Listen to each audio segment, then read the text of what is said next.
ஜோதிமயமாகி நின்ற தூயமணி சத்குருவே,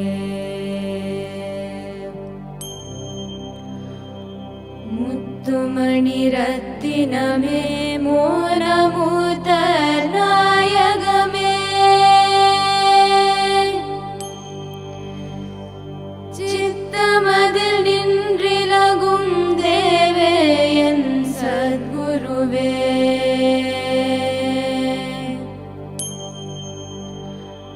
நல்லார்க்கும் பொல்லார்க்கும் நடு நின்ற ஞானிகட்கும்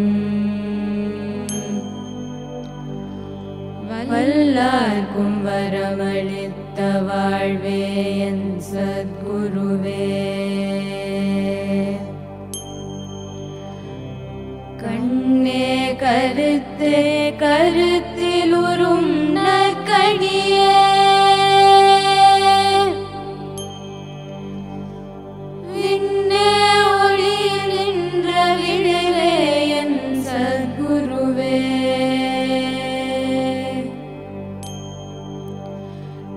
தேவர் முதற் காணாத திருநடந்தந்தாண்டு கொண்டு தேவாமிர்தம் நீந்த சின்மயமாம் சத்குருவே, அண்ட பிண்டமாகி நின்ற அமுத பசும் தேனே, கண்ட மனம் கோணாமல் கதி தருவாய் சத்குருவே,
I'm holding up, holding on till the end.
कालो न जानाति तव जननम् कालो न जानाति तव समापनम् दृष्टो मया तव महाकारः योगेश्वर काल काल योगेश्वर काल काल.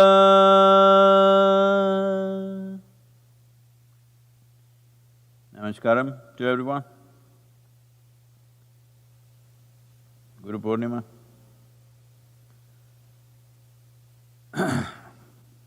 As by now all of you know that this is the first full moon post-summer solstice. It's significant because this is referred to as the sadhana pada in the yogic culture. When sadhana bears best results, making use of planet's relationship with the sun, the shift to the southern run, these 6 months, which is known as Dakshinayana, Adiyogi, Shiva himself, turned south on this day to acknowledge how significant is the role of sun in our lives. Everything that we know as life,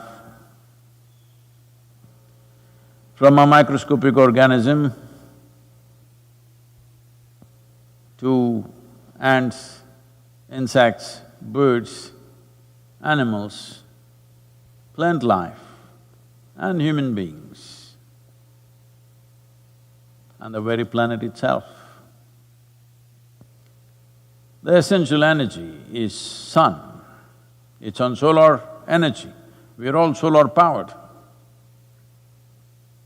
The very warmth in our body is because of the sun. Having recognized this, to master one's destiny is always an aspiration in every human being, even in other creatures. They would like to take charge of their life. Well, they don't have the faculties and the means to do it, but a human being has come with the necessary faculties and understanding and awareness to take one's own destiny into their hands. In taking destiny into your hands, which essentially means you go where you want to go, that means you fix the destination. If you want to fix the destination from wherever you are to faraway place, first thing is your vehicle should be gassed up, there must be enough fuel. There are many other aspects, but the most important thing is you have the necessary fuel. Just look at it in your life. This morning you woke up, if you're bursting with energy, you have many aspirations. Oh, little something, just a flu, oh, I'm not supposed to talk about it, this is the virus times, all flus, and every other ailment that human beings have been suffering with are all gone, or at least in nobody's focus. There's only virus. But even if you had a little temperature, a headache, or for some reason your energies are a little low, this day obviously you're not thinking of doing great things. Because the most fundamental thing, to even have the thought process, to even have an aspiration, even to nurture an aspiration, first thing is you must be gassed up. There's no gas in your tank you're not planning to go anywhere. You are the kind who'll enjoy the parking lot. So the first and foremost thing is to create substantial bursting energy in the system. In this context, a yogi following the sun's cycles is a very important part of yoga, because unless you have a bursting sense of energy within you, you will not plan a long journey. You will not chart the course of your destiny. It's all right, somehow if you survive. For most people, if they don't get into trouble, they think life is good enough. If you live in a parking lot in your car, generally you don't get into an accident. I'm telling you this safe ways of living. Generally you don't get into an accident, it's pretty safe. Well, you may get robbed, that's always there, but at least you don't smash up your car. That can only happen if you drive, that can only happen if you're driving a lot. That is, you're making a long-distance journey. So does long-distance journey necessarily mean a disaster? No.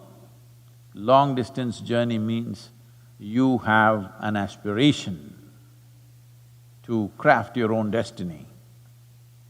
Crafting your own destiny, though there are various aspects to it, the most fundamental thing is energy. There is substantial energy in the system. To take up anything in the world, also external work, first and foremost thing is you woke up like a burst of energy, otherwise you don't want to take up anything. And as your energies recede, you will become terribly self-centered. You have noticed this with yourself. On a certain day when you're bursting with energy, you can think of everybody's well-being. Another day when you're low, you are not interested whether others live or die. The only thing that concerns is this one. So, lack of energy or paucity of energy naturally breeds a horrible sense of self-centeredness. There's a whole world today talking about me, myself and mine all the time. Simply because when they wake up in the morning, they're not bursting out. Why they're not bursting out? Many reasons. One thing is, it's become fashionable to stay awake late into the night. Many of them have become nocturnal creatures. Another thing is, there is a excessive flow of alcohol and other intoxicants flowing around. Once you touch these things, your energies when you wake up in the morning are very low. Once they are low, you are me, myself and mine, that's all. You cannot think of anybody's well-being, you will become more and more self-centered because your energies are low. This is the economics of energy. You don't have the energy to attend to everybody. If you just take care of this one, this is a primary life in your experience. If I just take care of this one, this is good enough. So then, this terrible man, the Guru comes.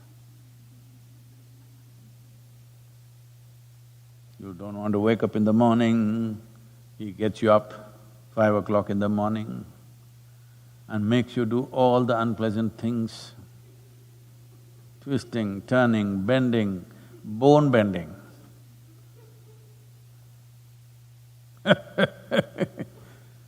You were so nice before this, you were sleeping till 9 a.m.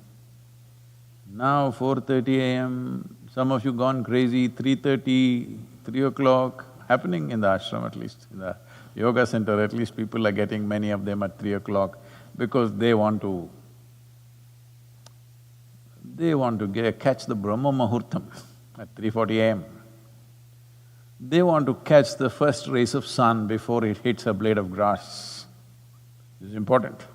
For a yogi, this is very important. The first rays of sun should fall on me, not on a blade of grass, not on a worm, not on an insect, it has to fall on me. This is very important for a yogi because he understands the value of knowing that we are essentially solar-powered. How well we integrate this energy will determine how energetically we live. How much energy we have to spare will decide how magnanimous we are with our life. Because if you have no energy to spare, you can only think of this one life. Keeping this going itself is a great struggle for a whole lot of people. One thing is, when you become MMM, I think MM is something that you like, many of you are still babies. But I'm talking about MMM, me, myself and mine people. Once you become like this, you will see your mind will be unnecessarily churning up things. There is scientific evidence to show an overactive mind consumes over 20% of the energy generated in the system. This big body consumes 80%. Just 2 pounds of brain consumes 20% of the energy. In volume, it is disproportionate. This is simply because people's minds are simply running. The more you become triple M, the more it consumes energy endlessly. Now, of course, you have the assistance of the online madness, anything well, that keeps you going because you're not imbibing life. You're mistaking words and information as life.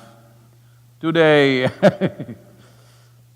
everybody, I'm just seeing this around, like just about everybody, particularly when it comes to, of course, political things, there is a certain set of people talking like they're geopolitical experts. There are a certain set of people, a whole large segment of people talking like they're doctors. I'm just surprised people around me talking all medical terms. I say, are you doctor? No, I saw on the internet. Well, the stupid doctors took 9 to 11 years to become doctors. You in 10 minutes, I only hope nobody comes under your knife because this kind of doctors are a disaster. Unfortunately, you are coming under it all the time and it will be a disaster for sure. Or should I not be informed about your health or about your illness? Internet can only inform you about your illness. Health is generated here. You need to look inward to know how to generate health. If you want to become an expert on all kinds of illnesses, well, you can go and inform yourself. Without knowing the fundamentals of how this works, you know so much about everything. If you know much about health, you will be healthy. If you not know much about illnesses, you will have that. And this is unfortunately the way of life. So, being solar-powered, we want to absorb, organize and store as much energy as possible. So sadhana is there. The various tools, the various kriyas that you're performing, on one level, they're essentially about increasing or enhancing your battery capacity. That means you can go for charging less and less. Well, there are different types of phones. There are phones which are always doing ping, ping, ping for everything that's going by. Those phones need charging 3 times a day. There are some phones which are set in such a way that it will only do what you want it to do, that will go for charging once a day. There are other phones which are usually referred to as dumb phones, which only takes your calls and messages, that you can even do charging once in 2 or 3 days. As you see, those of you who are doing sadhana, if you're doing, not just on the Guru Purnima day, I'm saying if you're doing every day, if you happen to be doing every day, slowly you're noticing the volume of food that you need to eat is coming down. That means you're going for charging less. Less charging means less stuff to process, less sleeping means more life to live, many things. Basically, your downtime is going down, maintenance time is going down. This is very important because only if you are charged to a certain level, all the other things will happen. Then the Guru comes. There are many ways to look at him. There are many ways to make use of him. Because you're in 20th century, let me speak your language. Because it is always about how to make use of everything. This is our idea of science. Our idea of science is how to use everything in the universe for our benefit. Well, we have even learned to use an invisible atom. We can break it, we can fuse it, we can make a bomb out of it, but we still do not know how to handle a virus. So, this is not to just mock science, it is the way we are approaching science. Because we are looking at science as utilitarian. We are not looking at science as an enhancement of our knowing. We are looking at how to use it, how to use it. Whatever you see, you want to use. We even have learned how to use an atom, microbial organisms, everything. Once you start looking at how to use life, then all that happens is you will get worn out. So, the Guru is a tool. You have to learn how to use him. Hello, you heard me? How to use him, because if he is no use, what good is he?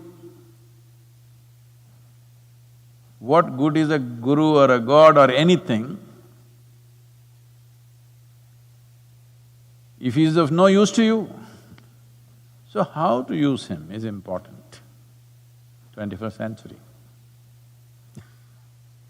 So there are many ways you can use him. One is you can use him as an inspiration. These days, so many people have started coming up to me when I'm traveling, telling me, "Sadhguru, I'm your greatest fan." Oh, I say, "Yesterday I think I met the greatest one, you must be the second greatest." "No, no, Sadhguru, I am your greatest fan." "All right." I always thought fan should be hanging from a ceiling. but you're coming up to me, it's all right. So, because these people are using me as an inspiration. Daily they will watch one 5-minute, 10-minute video on the YouTube and they get inspired in the morning and down by the evening. They'll read one quote and they'll get inspired for 10 minutes and go down on the 11th minute. So every day you need inspiration means what? Every day you're up and down and up and down and up and down. Once you're inspired, inspiration also means your lungs are full, or a balloon is full. Once it's full, it must fly. But no, daily inspiration means what? You got too many leaks. Every day you get inspired, every day you go down, and again tomorrow morning you'll get inspired. So some people use the Guru as an inspiration. They're also looking for, something you must say or something you must do that they cannot do or they cannot think of. Then they get inspired in the morning, by evening, down. The next set of people, this is particularly in southern India, in certain organizations and things, it's become a very common way of referring to people that matter to them in some sense. Many times I get introduced like this. Somebody says, he's my friend, philosopher and guide. My eyeballs pop out. When did I become your friend? When did I teach you any philosophy? And when did I guide you?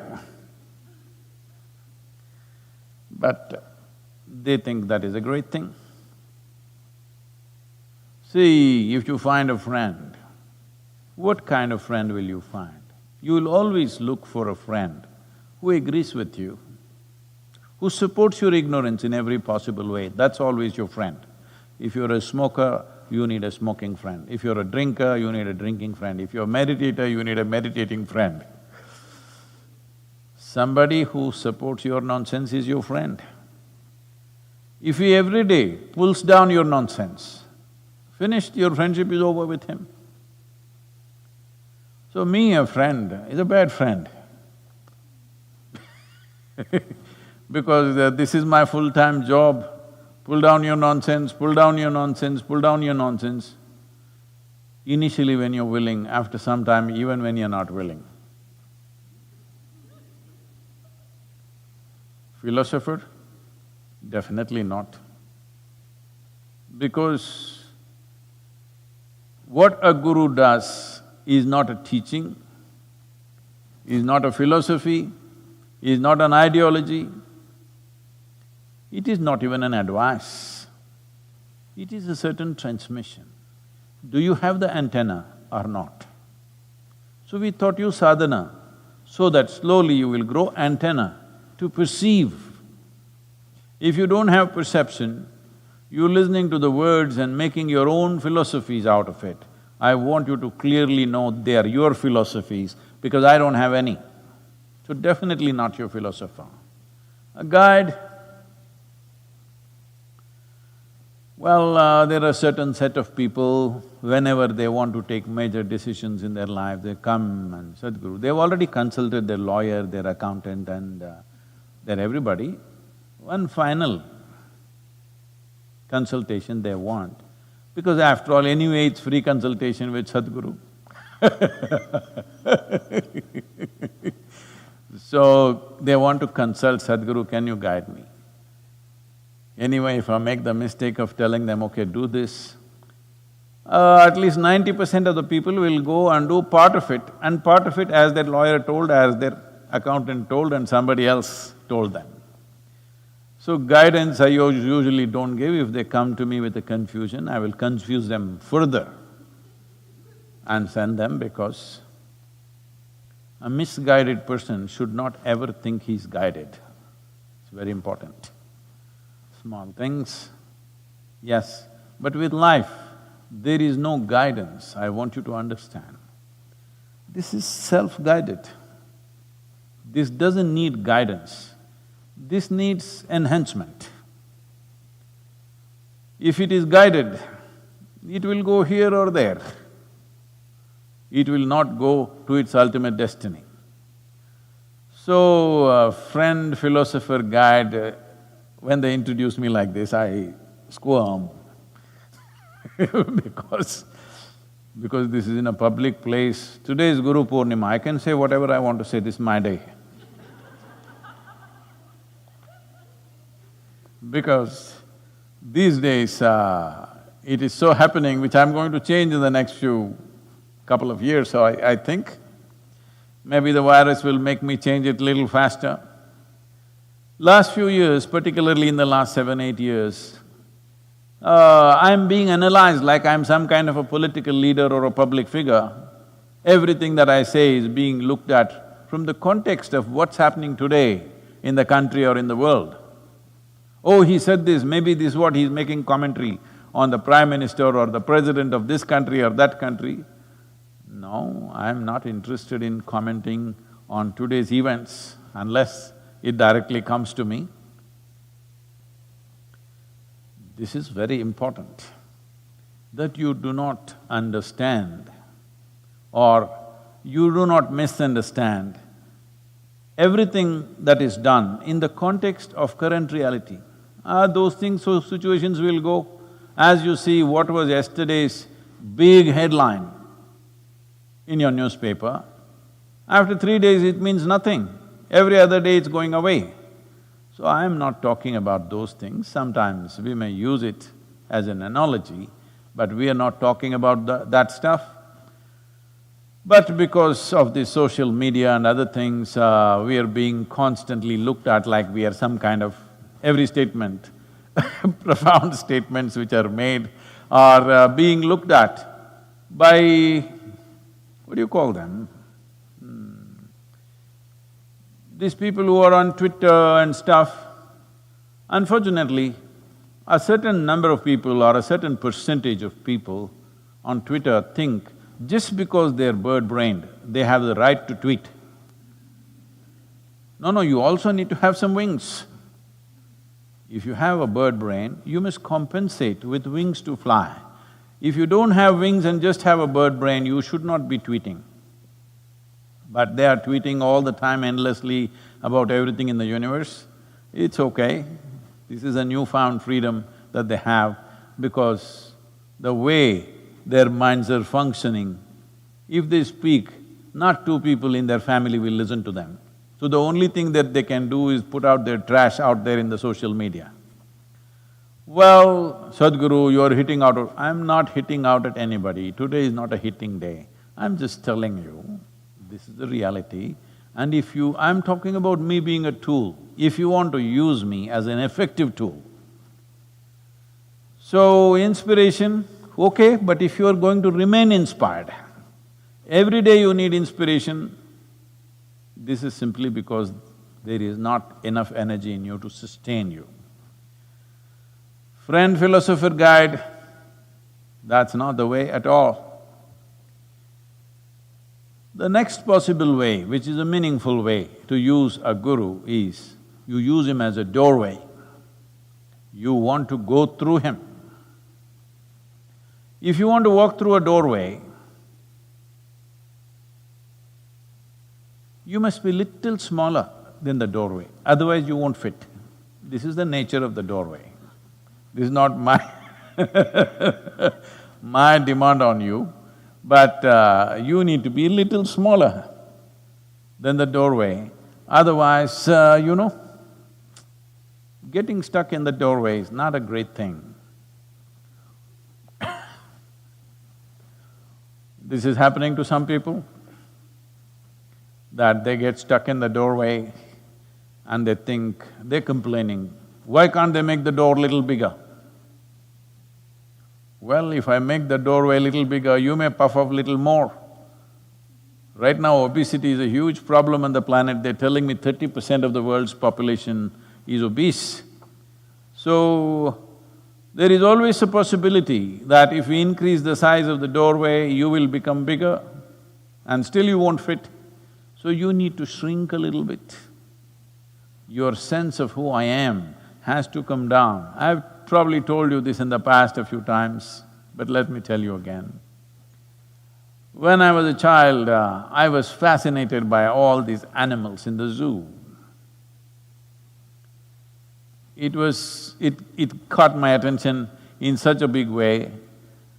Almost whenever possible, if not every weekend, at least 1 or 2 weekends in a month, I'm at the Mysore Zoo.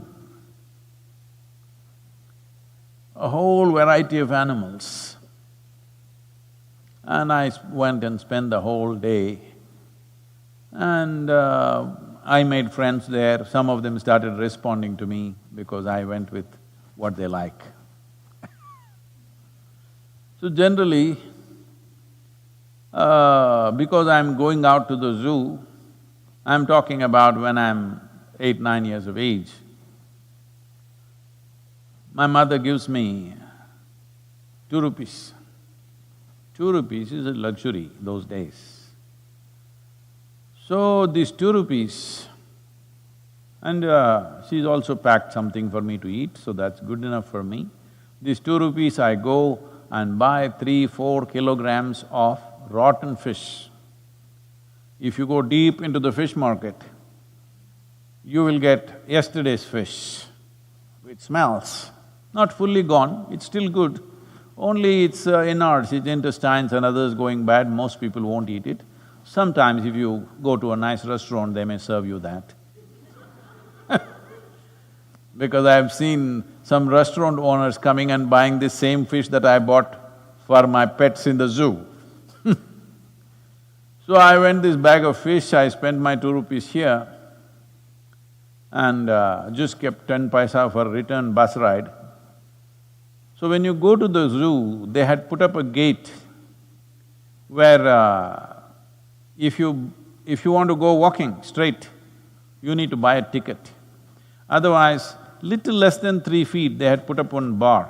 If you're willing to crawl and go, it's free.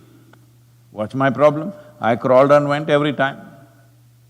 Saved the entry fee for the zoo, but I had so many fish and I went and fed all these seals and various other animals and birds which love fish. And whenever I come, some of them started recognizing me. Even if I come after a month, the moment they see me, they will make very happy noises because I'm feeding them this fish. So, one who is willing to bend down and go, even a small doorway is good enough. One who wants to go puffed up, even a 100-foot doorway is not good enough for him because he will puff up more. See, people… I was with certain people at one time, they were around me for a few months. And this lady was crying bitterly one day, and her husband desperately trying to console her and all that stuff. Then I saw and then I asked, what's the matter?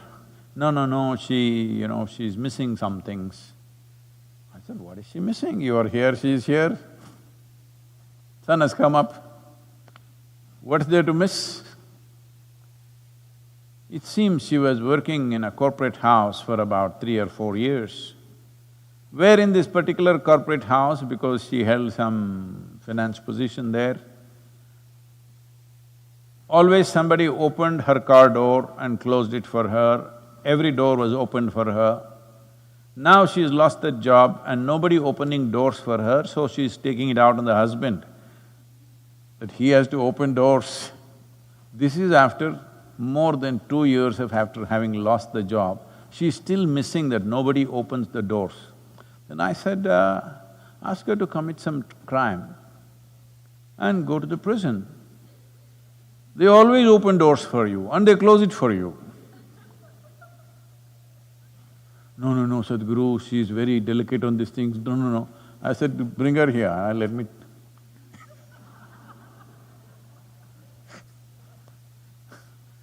Then I think in another 6 months she got cured of it, opening doors and closing doors business. So I'm saying if you're so puffed up, you can't go through any doorway. So you can use a guru as a doorway, but you have to shrink a little bit. If you do not know how to shrink yourself, you're too puffed up, then open doorway is no good.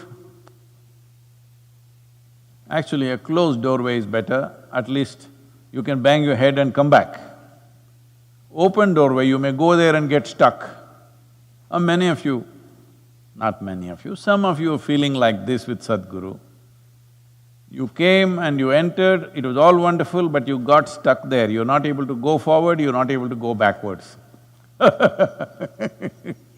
I'm not laughing at your plight, I'm laughing at your basic ignorance of life, that you don't understand that if you have to go through a door, you must be little smaller than the doorway. Only then you can go through, otherwise you cannot. This is simple understanding. I'm laughing at that foolishness, not at your plight of being stuck. You can shrink a little bit today and easily you can go forward. The next dimension of how you use a guru is, he is your destination. You have made it in such a way within yourself that he is your destination. You don't want to go anywhere beyond that. You're not even looking at him as a doorway. If he's a wall, it doesn't matter. You just want to go there. Well, if you become like this, then naturally certain things will unfold. But you may again and again go and knock your head on the wall. So, everything is fulfilling, at the same time, little pain in the forehead will happen because repeated knocking on the wall. Certain amount of, there is fulfillment, there is a little bit of… This may sound contradictory to you, but a whole lot of you are going through this. A certain sense of fulfillment is there in what you're doing and how you are, and you can easily look back and see how you were a few years ago and how you are today, but there's little frustration because the guru doesn't yield, he's like a rock. Destination is always like that. So, those of you who are going through that, the next dimension of how to use a guru, the tool of a guru, how to use him as a tool is that he's become your dharma, he's become your breath, he's become your body, he's become your being. If this happens, now you are just ecstatic, you have no likes and dislikes of your own, you have no choices of your own, you have no preferences of your own, you don't have any values, morals, ideals, nothing. The Guru's energy and his presence has become your dharma, it's your very way of being. If you become like this, I will make sure you are ecstatic every moment of your life, for sure. Because ecstasy is not the goal. If you're ecstatic, it's just that you don't care where the hell you go. If you're really ecstatic, you don't mind going and living in hell. What's the problem? Only if you're truly ecstatic, will you take up whatever is needed in this world? Whatever. It doesn't matter, it's easy, it is difficult, it's possible, it's not possible, nothing matters because anyway you are wonderful. What you do is just according to the needs. Because there is a certain amount of time for this life, there is a certain amount of software that it needs to work out, there is a karmic bundle which needs to dissolve, we will live doing something. What should we do? When nothing matters, when I'm ecstatic, what to do? What is needed? If if rivers are becoming meager, we will talk rivers. If virus is all over the place, we will talk virus. Whatever is needed, we will simply do because anyway we have bursting energy and we are ecstatic, so what the hell? Whatever, doesn't matter, there is no choice of action. So I see that there are many people, fortunately now, you can put them into any kind of activity. Today they're managing something, tomorrow we'll say, you work in the kitchen, day after tomorrow clean the toilet. They're perfectly fine because nothing matters. This is important, that what you do, where you are, what you eat, how you are, doesn't matter to you simply because this is a test whether you're blissful or not. If you're blissful, if you're really blissed out, then what does it matter what you do and what you do not do? If you close your eyes also, it's wonderful. If you're super active also, it's wonderful. This freedom, once you have, then there is no worry about anything. You don't have to worry about your mukti. You don't have to worry what is the ultimate nature of life. You don't have to understand a damn thing. I'm telling you. You don't have to read a scripture, you don't have to even listen to me. You just have to sit there and be blissed out. Because once you are like this, then life carries you on. There is no need for you to carry life. I am seeing many of you, the moment you're given an important responsibility, then you start having that look on your face like you're the spinner of the planet. You start thinking you're the one who is spinning it and you're afraid it may go off fast or it may go slow. No, you are not the spinner of this planet. I'm just informing you, in case you have taken the title upon yourself. That's not your designation. You're a bloody small creature who has immense possibility. And possibilities will become realities only if you explore them. Otherwise, possibilities are just empty words. Possibilities are just empty nonsense if you do not explore the possibility. Whether it's a physical, worldly possibility or an inner dimension, both are same. If you do not explore the possibility, it is just empty talk. So unfortunately, in the world, on this day I would like to remind everyone that unfortunately in the world, spirituality has largely become reading spirituality, talking spirituality, listening spirituality, entertainment. Well, it might have brought some benefit to you in terms of physical well-being, in terms of health. Maybe at least it gave you a break, you know.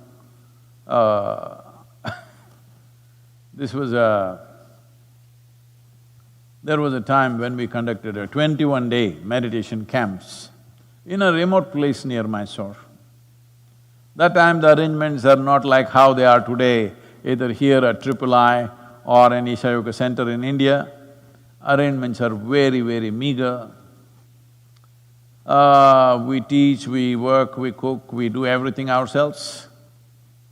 So, you know, food is also… One day we keep the rice for cooking and the class time extends itself and it gets overcooked. Another day it's undercooked, another day it's like this. Every day food was of different varieties. The only thing we knew how to cook was sambar and rice. We didn't know how to cook anything else. Now my sambar has become of epic proportions, okay, because of those years of practice. So the same sambar, we made it taste different every day. The same rice, we gave it in different consistencies every day, so that people don't feel bored eating the same stuff. Those were the days. So, because of this, 21 days, everybody, it's a small group of people, maybe around 40-45 people, in a very remote place where you have to carry your water almost half a kilometer for everything that you have to use. There's only one tap outside. From there you have to carry water, everything. And then I saw one young woman, like in her late 20s, who was not interested in anything. She cannot even close her eyes and sit for 2 minutes. Then I one day called her and asked her, you're here, why are you here first of all? This must be torture for you because you're not interested in anything that's happening here. And she told me crying, the only reason why she's here is, she wants to be away from her mother-in-law. I don't know how many of you have escaped in-laws, outlaws, whatever else you have in your life. So, she was bitterly crying and saying it is so torturous at home, she is willing to do any work here. So, we do not know why different people take to spiritual process, but you must understand spiritual process is not an escape, it is a transcendence. Well, it'll liberate you and free you from many things, but not if you approach it as a means to escape. When I say your guru has become your dharma, that means he has become everything. The way you breathe, your breath is decided by him, your body, the way your blood flows is decided by him. If you imbibe this energy, you will become like this, and then you're naturally ecstatic. Once you're ecstatic, whether you live for 5 minutes, 5 years or 100 years, doesn't matter because it all feels the same way. And what activity you're doing, where you are, what you're eating, doesn't matter simply because you're completely blissed out. This is important because this is what freedom means. You become free not because you think I'm free. You become free because your experience is independent of what's happening around you. Your experience is independent of the comfort or discomfort of your body. Your experience is completely independent of what thoughts and emotions are passing through in your mind. Once your experience of life becomes independent of all these things, this is a living mukti. Once you live like this, you don't worry about where are you going. It doesn't matter because inevitably a life which has blossomed will naturally go to the right place, there is no other way. But Sadhguru, I would like to become like that, but I have some doubt.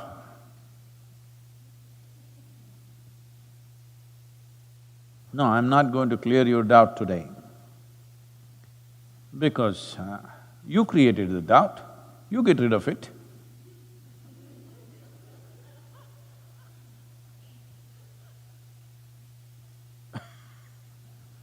This happened.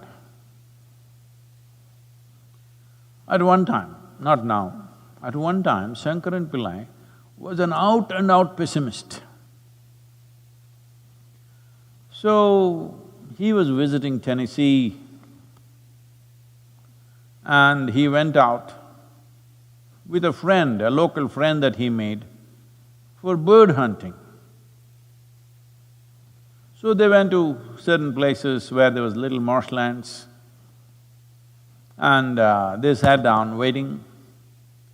When the birds flew, the friend picked up his shotgun and boom. Every time a bird fell in the marsh, his dog, the bird hunting dog, just ran upon the water like Jesus. Ran upon the water, picked up the bird and brought it back, picked up the bird and brought it back, every time. The friend was looking at Shankaran Pillai for the effect. Shankaran Pillai was just looking bored and looking at this whole thing. Then after many forays like this, the dog actually walking, running on the water, picking up the bird and coming back. Then what to do with these Indian guys who are not impressed with miracles because they come from a country which has seen too many miracles and claims of miracles all over the place, that he's not impressed. Then his friend asked, "What do you think about my dog?" Shankaran Pillai said, "The damn thing cannot even swim."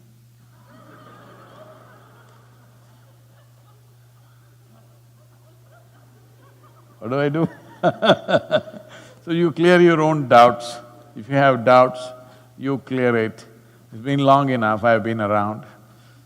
If you have doubts, you work it. If you have questions, not doubtful questions, questions to enhance something, please, let's go to the questions. Namaskaram, Sadhguru. This is the day Adiyogi became the Adiguru, but before him, was there no way for seekers to access the dimension of Guru? Well,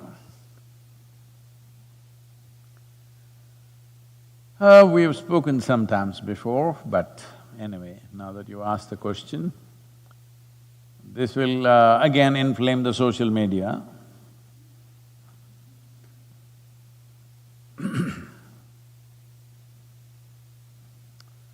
See, as per certain astronomical events,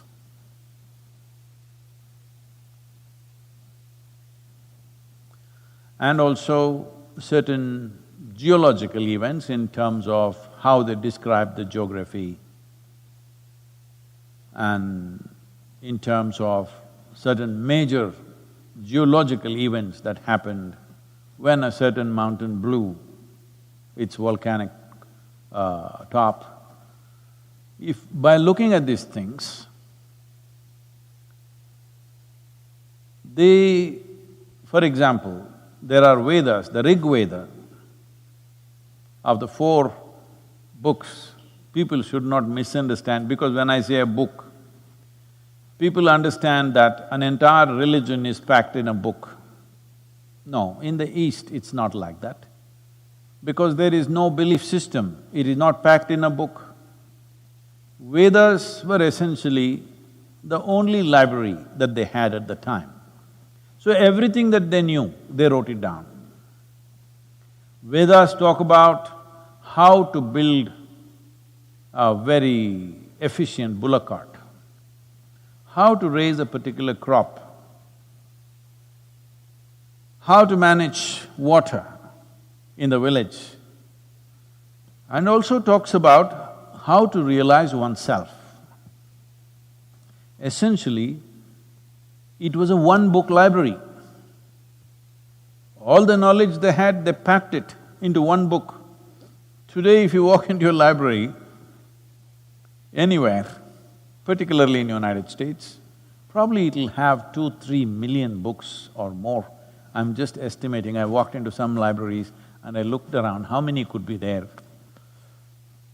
I have not checked exactly, but easily over 1 or 2 million books could be there.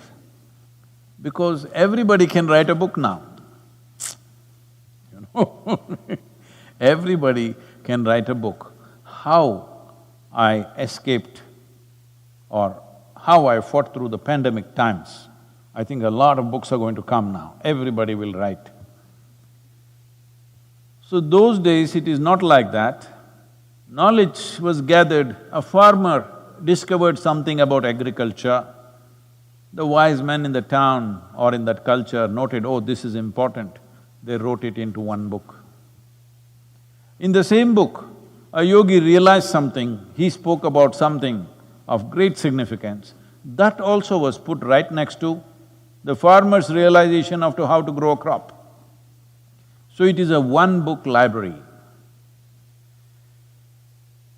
Looking at some of the astronomical events that they recorded, one important thing is, it is estimated it could be over 100,000 years ago. One important aspect that we have to note is, there is no mention of Himalayas in the Rig Veda. They're talking about all the other mountain ranges in the Indian subcontinent, there is no mention of Himalayas. When you talk about mountains anywhere in the world, you cannot ignore Himalayas. There is no way. Those of you who have not traveled to Himalayas, especially if you are born in India and have not traveled to Himalayas, you must pack your stuff, you must get there as quickly as possible. It's something that you cannot miss. It is literally an endless mountain. I know there is a mountain in United States called Endless Mountain. Not like that. This is really, really endless mountain. The immensity of it is simply overwhelming for any human being. There are various other dimensions to it, leaving that. So there is no mention of Himalayas, especially when you're talking about mountain systems in the subcontinent. How can you ignore Himalayas? They did not ignore it because it was not there. Himalayas is of a recent origin. It has grown because the subcontinent plate is crashing into the main Central Asian plate and it's going up, it's still a growing mountain. So it dates back to that time. Was everything written at one time? No. This book might have grown in its volume over 1,000, 2,000, 3,000 years, we don't know. But definitely, it dates back to that kind of time. So we started talking about 15,000 years, not because that is the date, because we have some iconographic proof that 12,000 years ago, there was an image of Adiyogi on the coins that they made. Based on this, we are saying around 15,000. But all other things say it was much beyond. So much beyond means, in most part of the world at that time, most people were still hanging from the trees.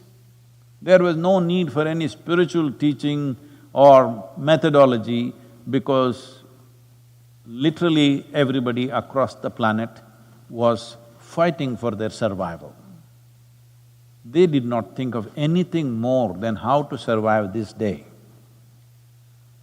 But fortunately, as Himalayas grew and the land got protected by the mountains, no invaders, no rampaging hordes came from anywhere else. As this happened, those 5, 6, 7,000 years of peaceful existence happened.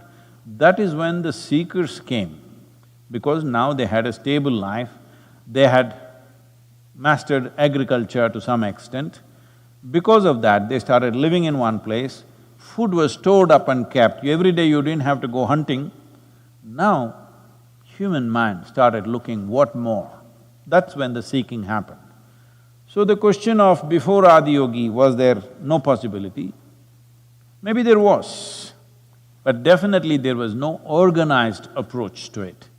What Adiyogi gave is not that we do not know, that he is the first one to realize. Maybe others realized but had no means to express it, no knowledge to express it, no, a profound sense of understanding to put it out as a science. So Adiyogi opened up this possibility that every human being can enhance himself or herself if they are willing to strive. This is the most important aspect of his life. For the first time, a clear statement that you are not a fixed life. You are not a fixed life like other creatures on this planet. All other creatures are fixed between two lines, that's all their life is. The possibility of what they can be is fixed. Adiyogi came and opened this doorway to a larger world that you are not a fixed life. If you're willing to strive, there are possibilities beyond what you consider as natural limitations of life. So this possibility of evolution, conscious evolution, is the significant contribution of Adiyogi.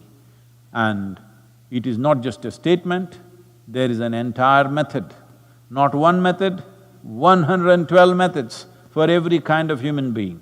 Looking at the human mechanism in its entirety and exploring all possibilities of it. Does it mean to say no individual could have not realized before him? They might have, but we have not heard of them, they are not recorded, they have no teaching, they have no method. that's been passed on. So, because they were not… See, if you look back today in terms of anthropology or archaeology, if you look at it in terms of archaeology, what do they usually find? They find some pottery, some scratchings like… which are called art on caves, cave walls.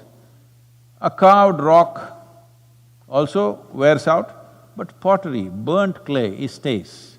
Bricks and pottery stays. So usually this is what you find. But a human being realized, that is not a pottery, that is not a monument, so archaeologists will not find it. If you look at further out into the thing about looking at human bones, human skeleton somewhere, well, your enlightenment will not be shining in your bones that you see after 10,000 years of 25,000 years of whatever. So because of that, there is no record, but because Adiyogi started a tradition, he trained these 7 fantastic human beings to take it around the world, and he spread them so that if they all go to one place, it may live there for some time and die. So he spread them to different parts of the world so that it lives in its various dimensions and forms. Because of that, it still lives. Well, Adiyogi also did not write a book, he only spoke to them. I don't think even the Saptarishis wrote it down, they also spoke to people. Much further down, we don't know how much further down, somebody started writing down these things. But because they managed to produce such highly dedicated human beings, that is, those human beings who took their guru as their dharma, his energy flowed in their bodies, it's his breath that they were breathing. Because of that, without distortions largely it came, till the printing press came. After the modern printing press came, all kinds of ridiculous interpretations of this happened. There was there is… I have a lot of books at home.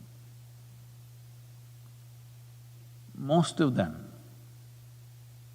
95% or more, I've never opened them. Just to make me look little educated, in case anybody visits. Real books, not just fake ones, real books. The only things I've read among them is some novels, some books on history, but none of the other things I've read. But obviously, people keep bringing books to me, they think they need to educate me on yoga. Because they can clearly see I'm illiterate and I'm going on about yoga. So some book was given to me, excuse me.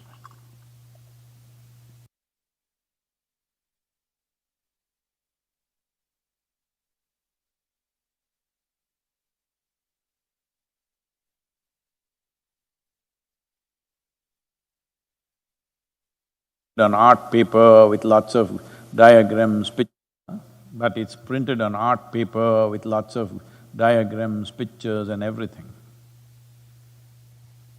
So yesterday, for some reason, I was near the bookshelf and I saw Yoga Sutras. This problem came because, our new book is titled as Karma Sutras. The publishers are having a problem because they think people will read it as Kama Sutras. I said, maybe in America only people have heard of Kama Sutras, but there is Yoga Sutras, there is Shiva Sutras, there is Brahma Sutras, there are various sutras. Sutra means it is in that kind of a form, that it is a thread that holds things together. So I'm still trying to convince the publisher, the sutra word must be there because long term this will make a difference. It's unfortunate, in United States people have heard of only Kama Sutra. So I saw this Yoga Sutra book and I picked it up and I always open the book in some middle page. I don't start from the beginning because I can never stand those introductions. So some page I open and they have put the Sanskrit form of the Yoga Sutra, then the English version of it, and this author, whoever, I didn't see whether it's an Indian author or an American author, but going about explaining these Yoga Sutras in such a horribly ridiculous way, ludicrous. Then I just saw one page and I said, hats off to this man's confidence. Recently, one of the quotes said, confidence and stupidity are a dangerous combination or something like this, and they often come together. So 3-4 days it's been on the Twitter, negative tweets on me, how I don't understand what is confidence and what is… 3 days there is trending tweets against me because confidence and stupidity goes together. Well, this man is a real example of confidence and stupidity going together absolutely. He read the English words, whoever translated it, he read those English words and he thought he got the Yoga Sutras. Maybe never even closed his eyes for 2 minutes in his life, but he got the Yoga Sutras. And most ludicrous explanation of what this sutra is about. Well, this is what Adiyogi meant to change because he made sure that these 7 people absolutely invested themselves in him before anything happened.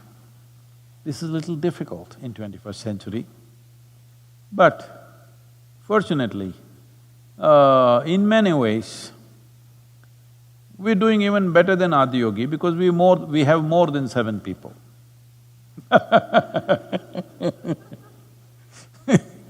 More than 7 people. And I don't know the exact number, I think it was 11 or 21. When Gautama was to attain his Mahaparinirvana, after he was poisoned, he knew he won't make it. So he couldn't sit up, so he was lying down. And he said, only those who have realized should be with me at this point.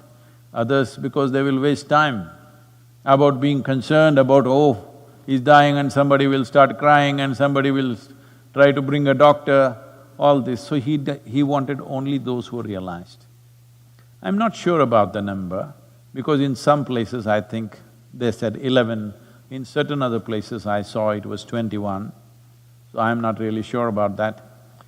But whatever, let's say 21 people gathered. Well, Jesus, the Last Supper, when he knows in some way that his life is coming to an end, only 12 people gathered and it is actually 11. It's a deceptive dozen. So, like this, Krishna, such a fantastic being, only one. In that sense, we're doing very well. Do I have more than 11, 12, 21? Yes, I think. This is because one thing is, all those great beings, the contributions that they made, and the cultures that they created. Well, some people became fan clubs, fighting against each other. Shiva fan club fighting against Krishna fan club, or rather Krishna fan clubs fighting against Shiva fan clubs, Rama fan clubs fighting against Krishna fan clubs.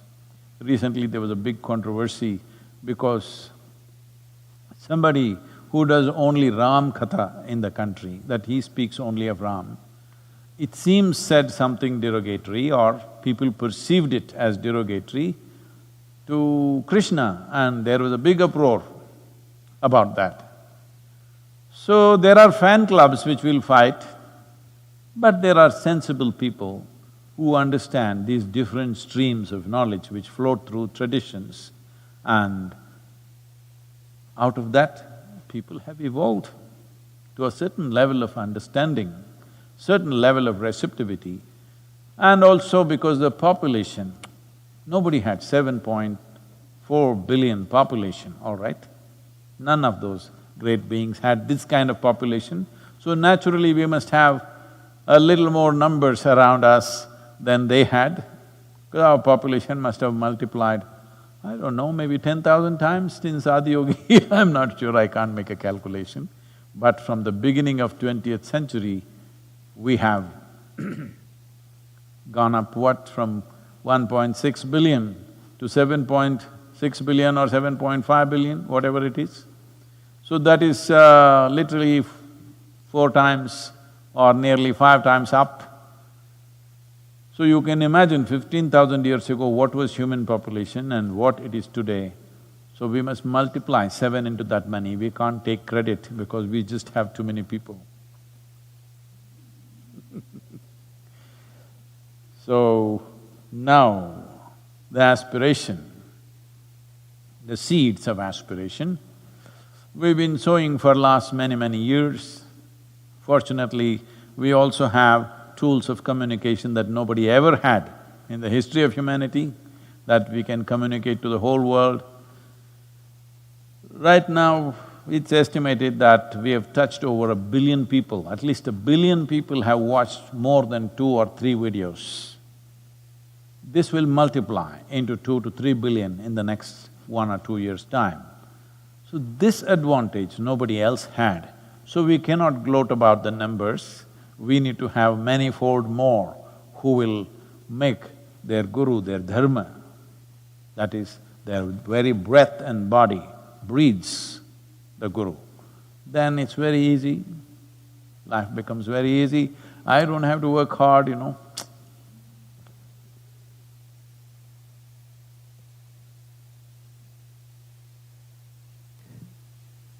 Namaskaram, See, Sadhguru. the Indian people are slow, they're getting it slow. Almost 30 seconds after I say anything, then their face brightens up. Why are you guys so slow? See, they still didn't get it. Ah, they got it. So Namaskaram, Sadhguru. I just came back home after spending 3 months of lockdown in the ashram, and I am forever grateful to you and everyone there who give themselves so totally. I'm back home and I feel I owe it to my guru and to the people there to help. On this Guru Purnima, I would like to ask Sadhguru, what can I do for my guru? Is this Adiyogi asking the question? Is it Adiyogi asking the question?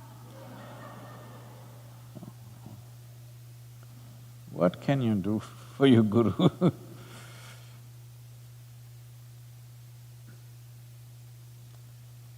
Oh. I think they already had the question ready in their head. They didn't listen to me, what I was saying all this time. Anyway, what can you do? Well, you don't have to do anything to him, because he is not him or her, nor is he this or that. So you can't do this or that to him. You leave him alone. But you're striving for your well-being. He is striving for everybody's well-being. If you can expand your striving from being my well-being to a larger well-being, well, it would make his life little easy. And he could be a little better failure than what it is looking like right now. When I say little better failure, you know I have spoken many times. When I was 25, when I realized if I don't mess with my mind, I can be ecstatic any moment of my life. When I realized this, and when I experimented in so many ways, in various kinds of situations, it doesn't matter where I am, in what kind of conditions I am, if I just take my hand off my mind, I'm just bursting with ecstasy. Then I knew this is it. I thought I was the first one to discover. I am like Columbus.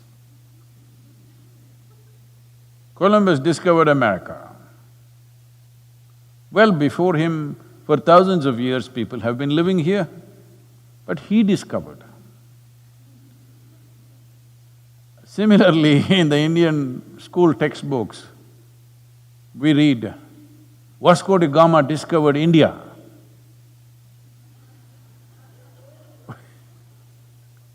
This Portuguese guy came and discovered India.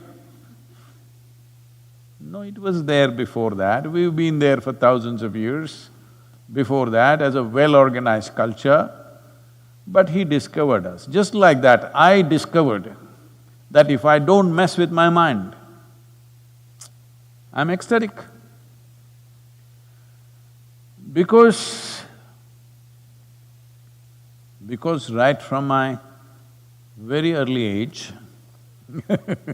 I must tell you, somewhere deep inside I've been so arrogant that I never read anything. I thought, or I didn't even think, because life engaged me. From a very early age, plants, animals, tadpoles, frogs, fishes, insects engage me so deeply, and of course, say, cobras, they engage me so deeply that I never thought it's necessary to open a book and read it. So definitely I did not read the Yoga Sutras. Though I was practicing yoga, intensely practicing yoga, but never bothered to read Yoga Sutras. I remember when I went to Malladihilli Swami's ashram for my first stint of yoga,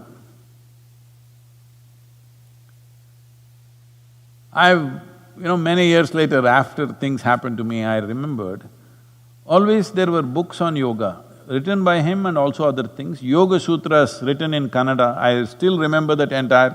It was a library with hardly 30-40 books, so I remember almost all the titles that were there. But I never bothered to pull out one damn thing and read it. Because life kept me engaged. What was happening within me, what was happening around me, kept me fully engaged. I never thought I had to open and read something. Except the compulsory books, like textbooks.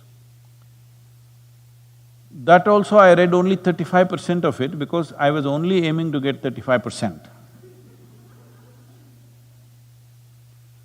So I never read the Yoga Sutras, nowhere did I come across Yoga Chitta Vritti Nirodha. This I heard many years later. So when I realized that if I don't mess with my mind, I'm just ecstatic and it can be very easily done, and I knew how to do it. I sat down and made a plan, a real plan. In 2.5 years' time, I will make the whole world ecstatic. Still, you're still sitting there and gaping at me. 38 years, huh? Well, here and there we see tears of ecstasy, but not the whole world, it's not happened. So we're still striving. And people are so invested in their miseries. I never imagined that people would be so invested in their miseries. Things that cause enormous distress to them, they're so invested, they will not leave it, no matter what. I did not realize this when I was 25. I thought, if you give a better option, everybody will jump. But no, they won't leave the familiar because they are so horribly invested in their insecurities and miseries. So, having said that, but as I said, we are not doing very badly. We are definitely going to fail in my lifetime. I don't feel that way, but you can see, it's in the evening. This is not the morning of my life, towards the evening. Not at sunset, there is still a lot more. Before sunset there are a lot of colors, all right? It's the grandest time for the sun in terms of scenery. So still there is a lot of scenery, but in terms of time, energy and the size of the population, we know we will die of failure. If you can increase my percentage, if you can be a part of increasing this percentage, in whichever way possible, constantly on it. Not one day when you come visit the yoga center, you are constantly on it according to your capacity. I am not asking you to do the same things that somebody else is doing or I am doing, to your capacity, if this matters to you. Now you said, these 3 months lockdown, I really enjoyed Isha Yoga Center. In many ways, Isha Yoga Center in India and also here many people did not walk in before the lockdown, but there over 3,000 people, and the amount of work we are doing in the villages with not a single infection, everybody absolutely safe, a large premises where people can move around, all protocols followed, sadhana happening wonderfully. Weather cooperated. Monsoon, pre-monsoon rains came early and eased the summer off pretty easy. With all this, last 3 months have been wonderful. I must tell you this. In the last 40 years or more, probably, in the last 45 years, I've never stayed home for more than 12 to 15 days ever. The first time I stayed home, slept on the same bed for over 85 days. It's been very good. Been eating good food, sleeping well, no travel. Well, it's been good for you, I'm glad, but you need to understand this. This goodness that you experienced, for this, there are so many people out there, hundreds of them, who are incessantly working just for this one thing, that it must happen to more people than what is there right now. So if you want to do something for me, this is what you should do. How do I do? You tell me, what is your capability? If you have time, we will tell you what you can do. If you have some other talent or capability, we will tell you what you can do. If you have money, we will tell you what you can do. That's the easiest thing. Because all these things are needed. We need a striving from a significant population so that we will be better failures than right now the trajectory is. And we are going to make sure that in the next few years, we will definitely hit a higher trajectory.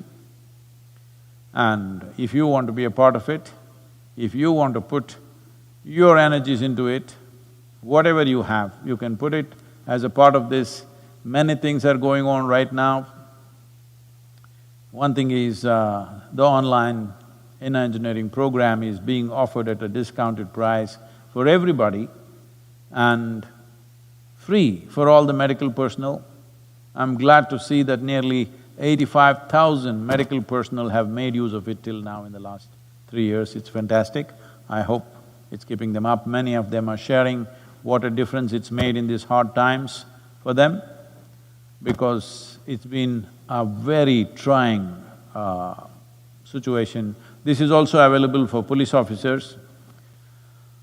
I think nearly about 170 police officers have died in India of COVID because they were the main enforcers of lockdowns. Probably nowhere else in the world lockdown was enforced so rigidly as India did. So numbers speaks for that in many ways, for the concentration of population there is. And the medical staff is being stretched to the limits. Many of them have not gone home for a month or two, they are staying in hotel rooms and serving in the hospitals because they're afraid their families will get it. A lady doctor in Delhi was sharing this, unfortunately, that her husband had diabetes, so they made sure he never steps out of the house, he was kept safe at home. But she was serving in the hospital, and a few days she came home to repack her clothes and stuff like that, you know. You have to wash your clothes, you have to do things, there is chores to do. So she came home a few times and he died. She was sharing on the video, it was most heartrending, that she said, it's me who did this to him. He did not even step out of the house, but I brought it home. So these kind of things are happening to people. So, we are offering all this. If you have to offer something free, you must understand all of us have to work extra to keep the free thing going. A whole lot of people thinks it just falls out of the sky, that's not how it is. So as a part of this, now they've started this movement called Sangamitra, more details can be had on the website. This is about many people have always told me, Sadhguru, how can we contribute? But till now, as a rule, I've never openly asked for money. Only when this virus situation struck and I saw people were beginning to starve around us, I said, please, we need money. And fortunately, people responded. We are able to cook for 13 to 15,000 people every day. Still it's going on for last 3 months. And our boys are out there in the villages serving every one of them. This may not be understood in many parts of the world what it means, but in India, the daily wagers, if they don't go to work for a week or 2 weeks, they have run out, their economy is over. The only way is to starve. I could not believe in rural India that this was beginning to happen. We thought this would be an urban phenomena, but in rural India when it started happening, we reached out and many people have been contributing. Now, there are various aspects to this. We don't want to take up too many social causes, but of course Kaveri calling is there. In spite of the pandemic, the work on the ground has been happening as it should happen. Over 11 million saplings are going to be planted now in the monsoon time in farmlands. This is not in some barren land, this is in farmlands planted by the farmer, so you can expect 90 to 100% survival rate because it is being grown as a crop, not as a forest. So, tree-based agriculture is taking root, which is a long-term well-being for the farmers. And we are also looking at how to make at least 1/3 of human diet should come from the trees. This must happen everywhere. We are looking at making this happen in the Kaveri belt to start with, but this is necessary that at least 1/3 of the food should come from trees. And if you want to go into the statistics, we are in the process of laying out a movement called Conscious Planet. All our plans have been pushed a little bit. This is about making people conscious because that's the only problem we have. Unconscious human beings are the only problem you have on this planet. Even now, this pandemic flying around the country, flying around the world like this is basically because of unconscious human beings. If only human beings were a little more conscious, very easily we could have contained this. All it takes is, if today, Guru Purnima, all of us take this step, the entire human population, for next 15 days, 14 to 15 days, we don't come in contact with anybody, just sit by yourself. Finished, pandemic is over in the world, this many people need not die, economies of nations need not be ruined, people need not be put to such hardship. All this is not necessary. if only we were conscious. So one thing is to become conscious about how we are within ourselves, another is to be conscious about… because another pandemic is unfolding itself rapidly, which is the ecological pandemic. Well, this could take many, many more lives than the virus will take. Much bigger disasters and much bigger challenges are just not even next generation, in this generation they're waiting if we don't do the right things.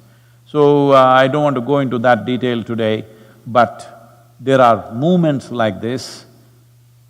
So we are looking at how people can participate. You can contribute 5 rupees, 10 rupees, but on a steady basis, depending upon the volume of finance we have, because we have never surrendered our cause and the freedom of functioning as an unprejudiced organization to any major corporate or major funding. This is the reason why we don't have any major funding, because most of the major funding comes with strings, unfortunately. So our contributions have always been like this from people. So we are looking how to make this happen, so that one thing is to take this possibility of how a human being can generate the quality of his life or her life from within themselves. The quality of your life is determined by within, not by outside. If this one thing happens, that you know how to be blissful by your own nature, if this happens to at least 60% of the population, there will be no ecological challenge. You must understand, ecological challenge is a consequence of human beings in search of well-being, ripping the planet apart. If well-being is guaranteed, human beings will naturally function in a much, much more conscious way. As a part of this, you can be a part of the Sangha which is striving. You don't have to do anything for me. See, people are taking care of food. Last 2-3 lifetimes, food was always a problem. We were starved out. This life I'm well fed. My needs are small, but I'm well fed. So you don't have to do anything to me. Rest of it is just paraphernalia. With or without it, we can live. We have no issues about that. So you don't bother about doing anything to me. One thing is, your first commitment is, you're striving to become a blissful being. That's your first striving. Your second striving is how to support this striving that I have, to see that everybody becomes blissful. In this process, in which way you can participate, please participate. I will… the Sangamitra is there, you can contact and see how, in how many different ways you can participate and make this happen. Let's make this happen. This is our life, this is our time on the planet. What wonderful things we do is left to us, or what we don't do is also left to us, and what horrible things we do to each other is also left to us.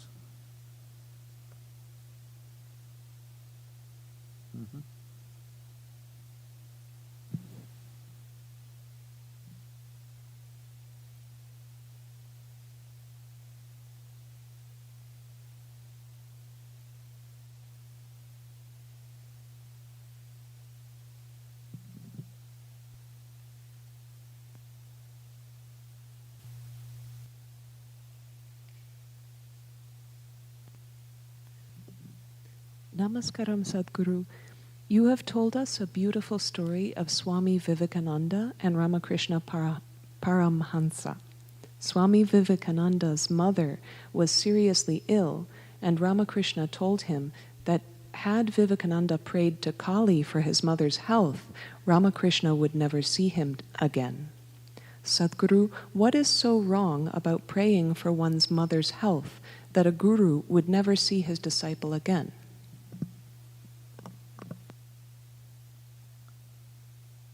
Now you're exposing how horrible the gurus are.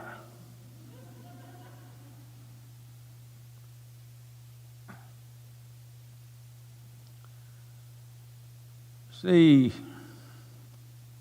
there are many aspects to our life.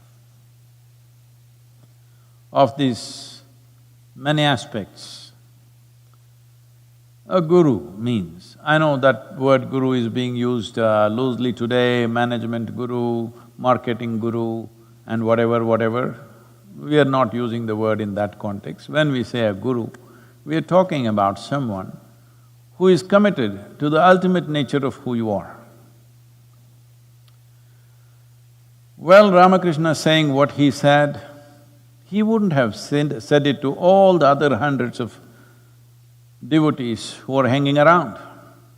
He says this only to Vivekananda, you must understand. Because he wouldn't talk about taking your emotions for your mother or your help or seeking divine help for your mother's health. For other people, he would have said, okay, go and pray. But for Vivekananda, he has set different standards. Because he's expecting this man to do something much more than what others will do. If he has to do those things, he should not be an asking fool. That he is not somebody who stands in front of the Devi and asks, I want this, I want that. So, for your mother's health, what he that moment needed was money. So he wants to go and ask for money. If money doesn't work, what's the next thing? You ask for a miracle. If miracle doesn't work, what is the next thing? You will ask him to raise the dead. Well, Ramakrishna knows the progression of human mind. Initially, you will say, my mother should be healthy, but she fell ill. Then you will say, I should have the money to get her treated. It didn't work. Then you want a miracle. Simply like that, she became well. Didn't work, she died. Then you want to raise the dead. So Ramakrishna, in one moment, he's seeing through this nature. And above all, he is looking at, he's preparing Vivekananda to be his instrument. And he wants a fine instrument, not a crusty one. So, preparing his instrument, is it more important than Vivekananda's mother? This is not one against the other. But see, today even you, here in United States, know who was Ramakrishna's guru. Do you know his father's name? Do you know his mother's name? Do you know his uncle, his brother? You know only his guru's name. Because for Vivekananda, Ramakrishna has become his dharma. He breathes him. But now, social pressure, he is falling back. Should the guru allow him to fall him back or push him forward? This is the question you're asking. Well, if I was Vivekananda, I want to be pushed forward, not fall back upon my emotions. And anyway, if money could save her life, I'm sure Ramakrishna would have provided something. But you're seeking divine help?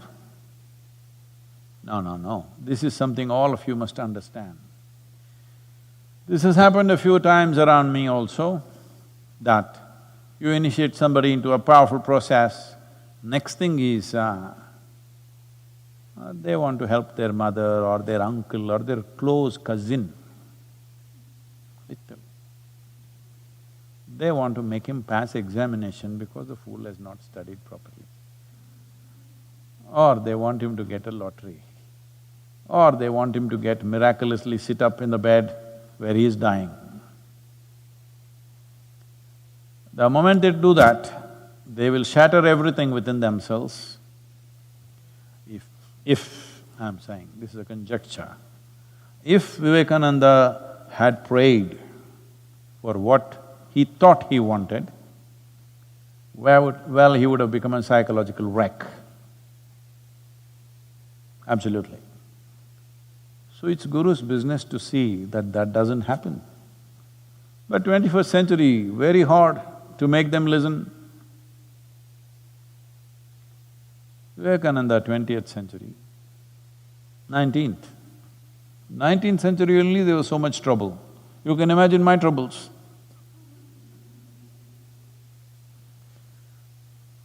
People will go, sit in front of Devi and ask all kinds of things. Because they were doing it with Dhyanalinga, I put her up and say, okay, you have another counter to ask all these things. Because wherever there is a phenomenal sense of energy which is propelling you forward at a certain pace, then when you're moving at that speed, because you're concerned about the tree, you held the tree, your arm will go. You will lose something, it will shatter you, it will break you. So Ramakrishna is wanting him to be a rocket, and the rocket wants to do this. No, rocket trajectory is already set. You don't try to do this and that. That will be a disastrous rocket. So in that context, he is saying that if you had done this, it was finished between you and me because you were anyway a broken failure rocket, a failed rocket. Does anybody go and pick it up?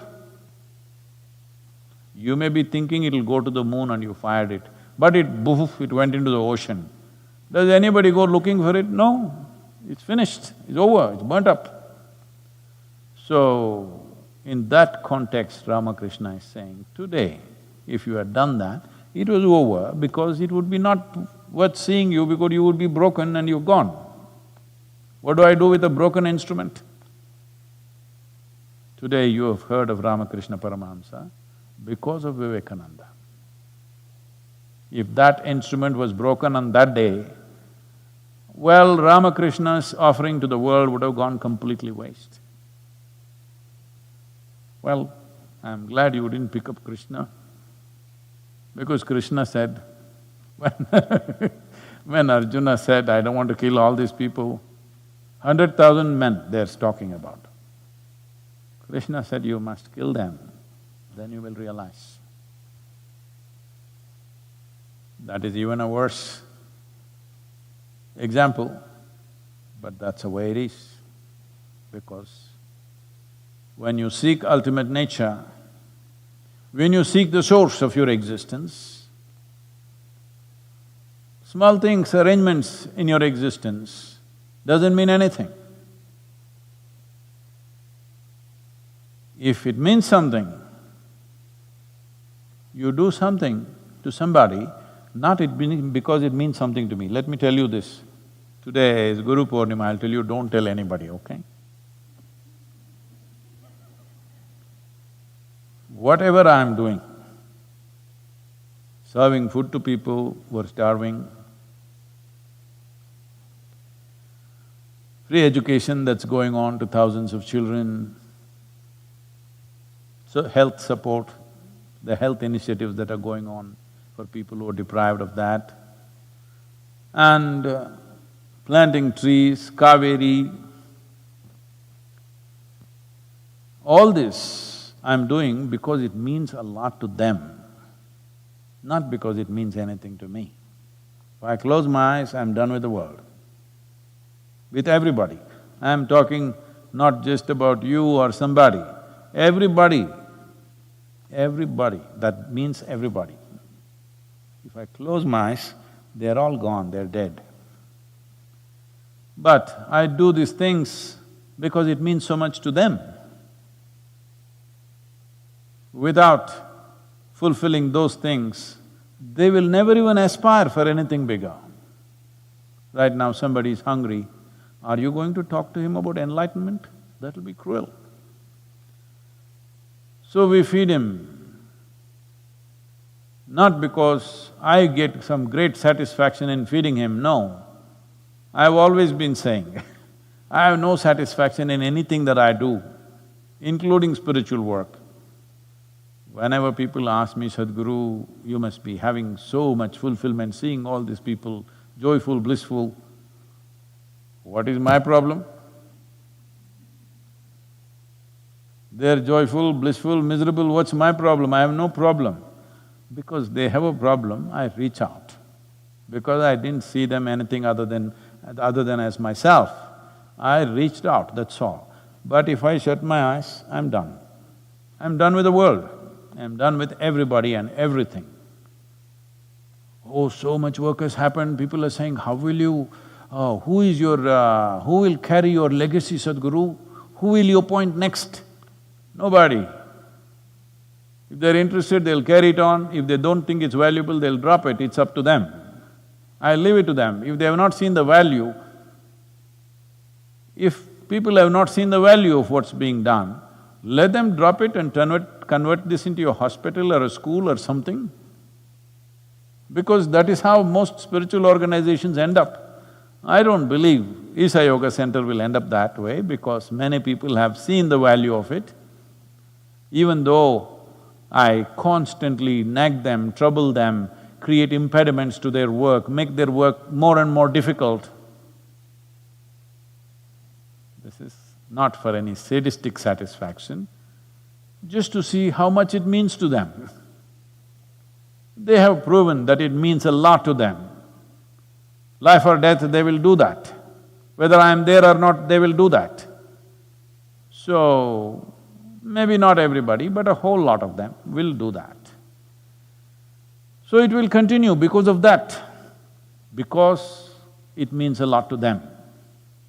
Not necessarily because it means a lot to them, because it'll add to their life. It doesn't… all this work doesn't add a thing to my life. But it means so much to every other life, so you do it. If you choose not to do, many yogis, fantastic yogis, they do nothing, they just withdraw. Nothing wrong with them being like that. So, Ramakrishna is setting up a trajectory for a projectile that he's shooting. Now this projectile is having a mind of its own, emotions of its own. Now this is dangerous. If you are shooting a rocket to the moon or Mars, if it thinks of Hawaii, Hawaii will be destroyed for sure. So, this is a different dimension, it should never be judged by your understanding, by your emotions, by your values. This is why I said, when you come in touch with a guru, you can either… if you're using him as an inspiration, this will keep happening because somebody will keep dragging you this way, that way. See, many young boys in the yoga center, they all came determined, but then, the girls were pretty. They got married, nothing wrong. But I'm saying, like this, if you keep going and whatever small needs are taken care of, no problem. But if you change trajectory because small thoughts and emotions change, best we don't empower you. So as I said, I'm not yet in the sunset stage, I will become far more colorful as I go, watch it. But right now, heading that way, it's 4 o'clock in the evening right now, in terms of the day for me. So it is summertime, summer is here, sun is setting at almost 8:45, 9 o'clock in the night, so there's still hours left. But when it's 4 o'clock in the evening, the intensity of the sun is not like noontime. It's becoming prettier, actually, it's becoming nicer. But at the same time, it becomes selective. See, when the sun is up at 12 o'clock, it shines on everybody, because it's up there. 4 o'clock, unless you stick your neck out, it won't shine on you. That's where it's going right now. So, you must decide whether I am an inspiration for you or I am a… friend, philosopher, guide for you. Or I am a doorway for you that you got stuck in, or I am a destination for you, or I have become your dharma. Time to decide, because this is not noon time where sun shines on everybody. You need to stick out for it to shine on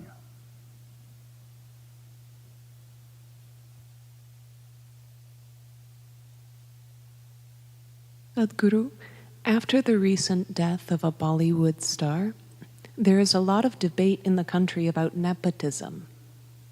After the recent death of a Bollywood star, there is a lot of debate in the country about nepotism. Some people believe it is their karma that they are born into a certain privilege. Is this true? I know Hollywood is a place. I refuse to use the other word because I think it's kind of ridiculous to use that word, but everybody has started using that word anyway. The Mumbai cinema scene lost a upcoming star. Well, you can always…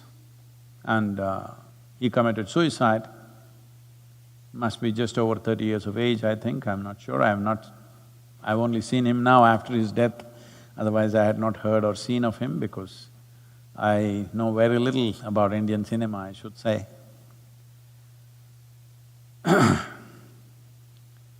So this young man who had a one, I think, very successful movie, who is an upcoming star, people were looking at him as a promising talent. Suddenly, one morning he commits suicide, hangs himself. So kind of people are shocked. While you're particularly aiming at nepotism, well, that could also have added to things. But you must understand, every year, 800,000 people take their own life. Between 15 to 29 years of age, suicide is one of the biggest causes of death in the world. 800,000 people per year means every 40 seconds somebody is taking their own life.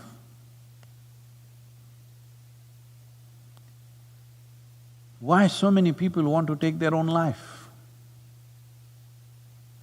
Because in terms of food, world is better organized than ever before. Very few nations in the world still suffer from starvation. All other places, 30% of the world's population is obese, that means definitely there is no starvation. But certain part of the world, another 30% maybe, or another 20% in the world, unfortunately, are malnourished, a small number is towards starvation. In many ways, compared to any time in the history of humanity, our food is better organized. So that's not the reason for death, that people could not find food and they died. No, they're killing themselves. Healthy people, well-to-do people are killing themselves. Why would any individual want to take their own life? You do one thing, go outside, find an ant. See, you try to trap him, try to act like you want to harm him. He will do everything possible to save his life, because that is the nature of life. An ant does not think, I'm just an ant, a worthless little ant, what is there if I die? That thought never occurs to him, because he is programmed by nature. That life is the most significant dimension that's happening to him. Other aspects of his life, whether they're happening or not, we do not know. But he clearly knows the most fundamental and significant element of his life is life itself. Every creature in this world understands that. Only a human being somehow can defeat this. When your survival is in question, you also understand that. But when survival is not in question, then your psychological realities become bigger than your existential reality. Because of this, if it's wrong kind of thought process and emotions start happening, you will start moving in this direction. Well, there's a whole lot of people who constantly hitting me because I said, whether you are well or ill, physically and mentally, is your choice.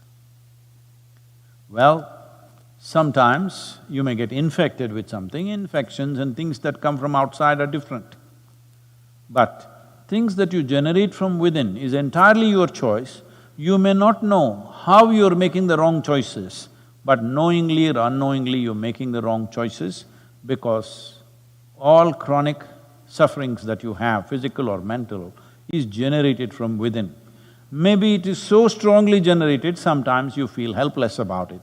True, I agree with that. But at the same time, how much intensity of problem do you suffer and how you suffer is definitely controllable from within.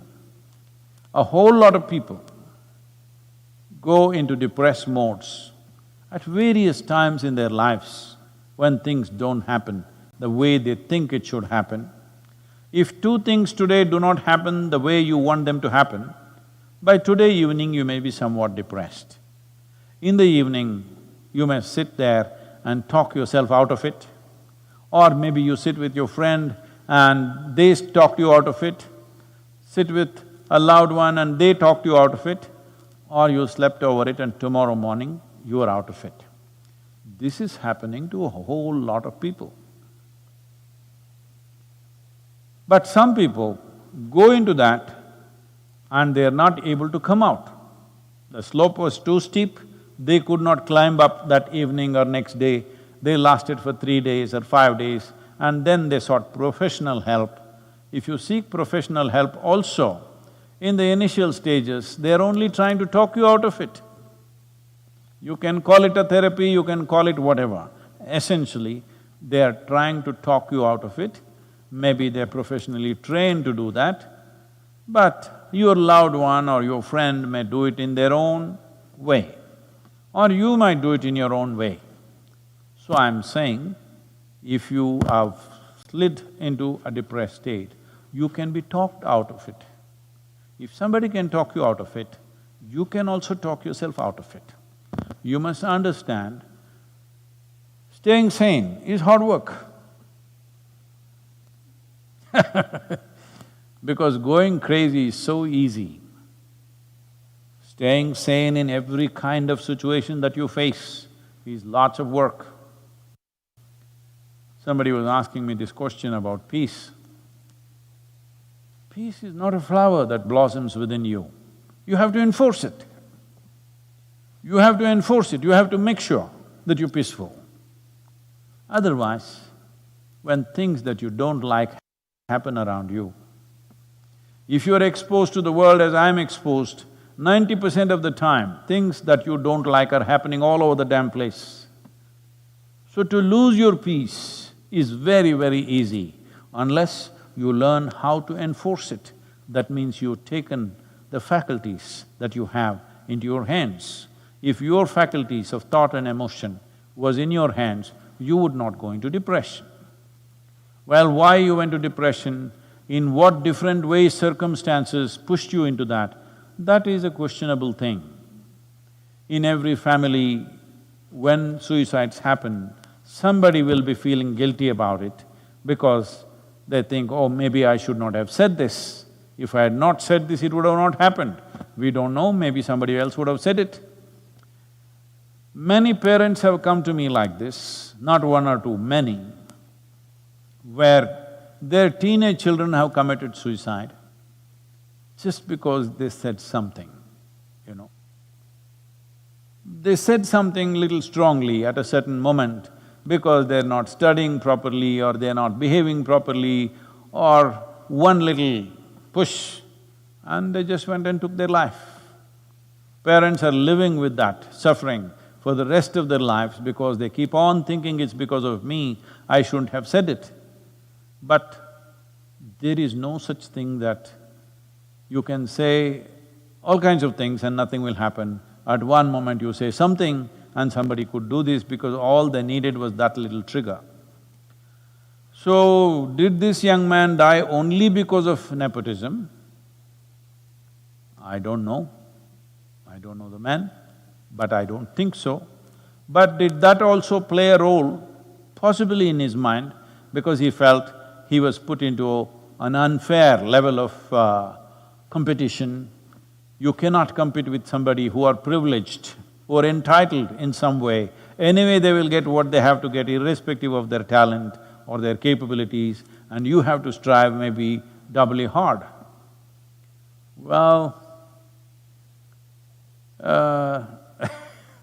that's how it is for all of us who are not born with a crown on our heads, that we always have to strive doubly hard or 10 times harder than other people.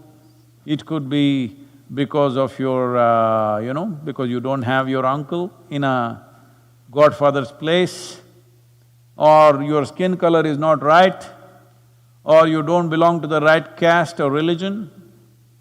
Everywhere we are facing this all the time, and every human being faces this at various levels, in different ways. Some will overcome it, some will strive and fly beyond that, some will suffer that, some unfortunately take their life, which should not happen. I would say this taking of the life is mainly because our education systems have nothing. Nothing means absolutely nothing at all in the whole process of growing up as to how a human being should handle his or her faculties, how they should address themselves. It's all about fixing the world, it's all about knowing about the galaxies out there, about every atom in the universe, all kinds of stuff, not a thing about this one. For that we are paying a price as a generation. 800,000 people, every 40 seconds, a person who need not die, dies of their own hand. This is the worst tragedy that's happening in the world, and people are expecting these numbers will rise in the next 10 years in a big way. Whatever that big way is, if 800,000 is not big enough, what is big, I don't know. This is mainly because there is no system teaching how to manage your chemistry. This is why yoga, this is why inner engineering is so significant. If you just learn to think and feel the way you want, this will not happen in your life. This should not happen in anybody's life, because as it is, it's a brief life. It's not for you to end it. Time will come for that. For all this, the fundamental thing is, you must become a blissful chemistry. If this one thing, if you work for, if you provide tools for every human being on this planet to make this happen, now we're starting a movement in Tamil Nadu. Once this pandemic threat goes away reasonably, we will start this in village to village, town to town. The simple practice of Surya Shakti, how to manage your energies the way you want. If your energies are exuberant, you will not take your life. They've become feeble.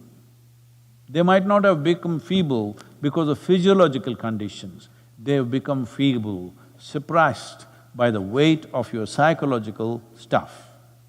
Because of that, energies have become feeble. If you had just learnt how to think and feel the way you want, this would never have occurred to you in your life. This must happen, that whether everybody will attain to their ultimate or not, we do not know. We will strive, but everybody, this much must happen, that their experience of life in whatever little things that they're doing in their life must be pleasant. This we can definitely achieve. If every one of you stand up and strive, this is very much possible that we can create a generation where their experience of life is pleasant. They need not imbibe any chemicals in the form of drugs, alcohol or this or that, simply to sit here peacefully and blissfully. Every human being should be capable of this because this much awareness and intelligence is invested in every human being. Namaskaram, my blessings to you on this day. Depending upon how willing you are, I am available to you. It's 4 o'clock anyway.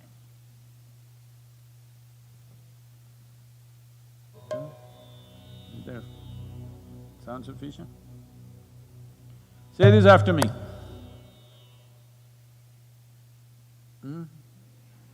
Okay, please.